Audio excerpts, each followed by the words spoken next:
ക്രിസ്തുവിലുള്ള പ്രിയപ്പെട്ട സഹോദര സഹോദരന്മാരെ, ഇന്നത്തെ ദൈവവചനം വിശുദ്ധ യോഹന്നാൻ എഴുതിയ സുവിശേഷം 15-ാം അധ്യായം 9 മുതൽ 17 വരെയുള്ള വാക്യങ്ങൾ. പിതാവ് എന്നെ സ്നേഹിച്ചതുപോലെ ഞാനും നിങ്ങളെ സ്നേഹിച്ചു. നിങ്ങൾ എൻ്റെ സ്നേഹത്തിൽ നിലനിൽക്കുവിൻ.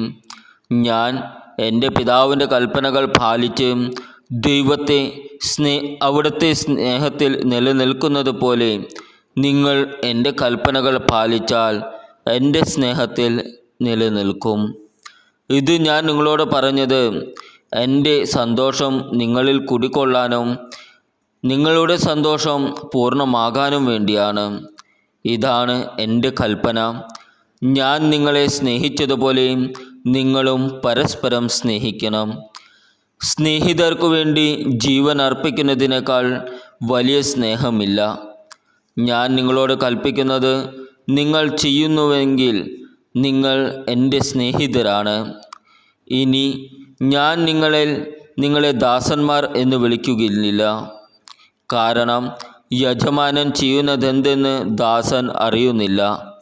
എന്നാൽ ഞാൻ നിങ്ങളെ സ്നേഹിതന്മാരെന്ന് വിളിച്ചു. എന്തെന്നാൽ എൻ്റെ പിതാവിൽ നിന്ന് കേട്ടതെല്ലാം നിങ്ങളെ ഞാൻ അറിയിച്ചു. നിങ്ങൾ എന്നെ തിരഞ്ഞെടുക്കുകയല്ല, ഞാൻ നിങ്ങളെ തിരഞ്ഞെടുക്കുകയാണ് ചെയ്തത്. നിങ്ങൾ പോയി ഫലം പുറപ്പെടുവിക്കുന്നതിനും നിങ്ങളുടെ ഫലം നിലനിൽക്കുന്നതിനും വേണ്ടി ഞാൻ നിങ്ങളെ നിയോഗിച്ചിരിക്കുന്നു. തന്മൂലം നിങ്ങൾ എൻ്റെ നാമത്തിൽ പിതാവിനോട് ചോദിക്കുന്നതെന്തും അവിടുന്ന് നിങ്ങൾക്ക് നൽകും. ഞാൻ നിങ്ങളോട് കൽപ്പിക്കുന്നു, പരസ്പരം സ്നേഹിക്കുവിൻ. നമ്മുടെ കർത്താവായ ഈശോമിശിഹായ്ക്കും സ്തുതി. ക്രിസ്തുവിലുള്ള പ്രിയപ്പെട്ട സഹോദരി സഹോദരന്മാരെ, ഇന്നത്തെ സുവിശേഷ പ്രതിഫലനം. ഇന്നത്തെ സുവിശേഷ വായനയിൽ പിതാവിൻ്റെ സ്നേഹത്തിൽ വസിക്കുന്നത് പോലെ തൻ്റെ സ്നേഹത്തിൽ വസിക്കുവാൻ യേശു നമ്മെ ക്ഷണിക്കുന്നു.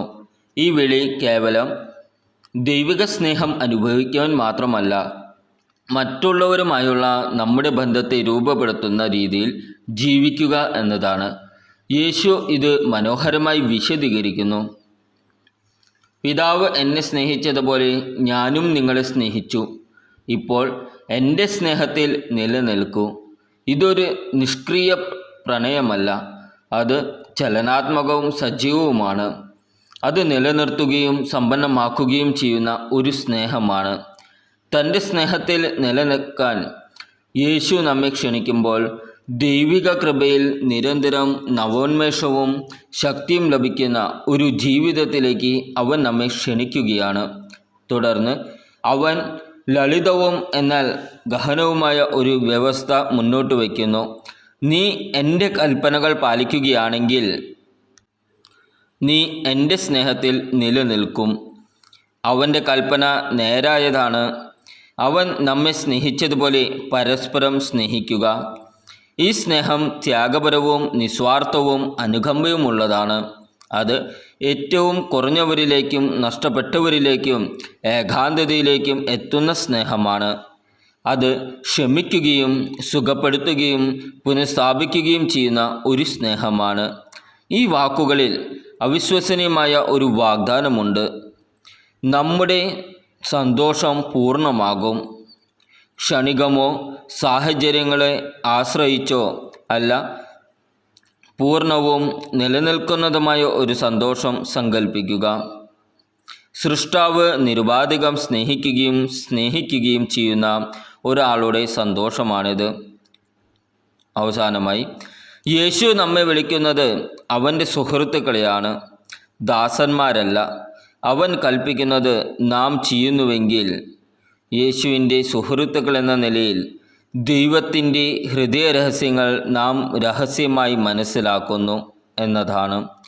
അവൻ തൻ്റെ ഉദ്ദേശങ്ങളും പദ്ധതികളും നമ്മോട് വെളിപ്പെടുത്തുന്നത് കടപ്പാട് കൊണ്ടല്ല, മറിച്ച് ആഴത്തിലുള്ള വ്യക്തിപരമായ ബന്ധത്തിൽ നിന്നാണ്. ക്രിസ്തുവിലുള്ള സഹോദരി സഹോദരന്മാരെ, നമ്മുടെ സ്വന്തം ജീവിതത്തിലും ഇത് ചെയ്യാൻ നാം എല്ലാവരും ഓർമ്മിപ്പിക്കുന്നു. ക്രിസ്ത്യാനികൾ എന്ന നിലയിൽ നാം ഓരോരുത്തരും കർത്താവിൻ്റെ അപ്പസ്തോലന്മാരും ശിഷ്യന്മാരുടെയും കാൽപ്പാടുകൾ പിന്തുടരാൻ വിളിക്കപ്പെട്ടിരിക്കുന്നു. നമുക്ക് മുമ്പേ പോയിട്ടുള്ള വിശുദ്ധരായ മുൻഗാമികൾ തങ്ങളെ തന്നെയും തങ്ങളുടെ ജീവിതത്തെയും വിവിധ രീതികളിൽ ദൈവത്തിന് സമർപ്പിച്ചിരിക്കുന്നു. എന്നിട്ടും അവരെല്ലാം കർത്താവിനെ പ്രഖ്യാപിക്കുകയും ക്രിസ്തുവിൻ്റെ സുവിശേഷത്തിൻ്റെ സന്ദേശം ജീവിച്ചുകൊണ്ട് നാം ദൈവത്തിൻ്റെ ശിഷ്യന്മാരും അനുയായികളും ആകുന്നതിൻ്റെ യഥാർത്ഥ അർത്ഥം എന്താണെന്ന് എല്ലാവർക്കും കാണിച്ചു കൊടുക്കുകയും ചെയ്തു. അതാണ് ഇന്നത്തെ സുവിശേഷ ഭാഗത്തിൽ നാം കേട്ടത്. കർത്താവ് എല്ലാവരെയും സ്നേഹിക്കുന്നത് പോലെ പരസ്പരം സ്നേഹിക്കാൻ എല്ലാവരോടും പറഞ്ഞു. പിതാവ് എല്ലാവരെയും എങ്ങനെ സ്നേഹിച്ചിരിക്കുന്നു? കാരണം കർത്താവിൻ്റെ വഴിയും പാതയും യഥാർത്ഥത്തിൽ സ്നേഹത്തിൻ്റെയും അനുകമ്പയുടെയും ഒന്നാണ്. ഇതിനർത്ഥം യഥാർത്ഥ ക്രിസ്ത്യാനികളും ആയിരിക്കുവാൻ നമ്മൾ എല്ലായ്പ്പോഴും സ്നേഹത്താൽ നിറയണം.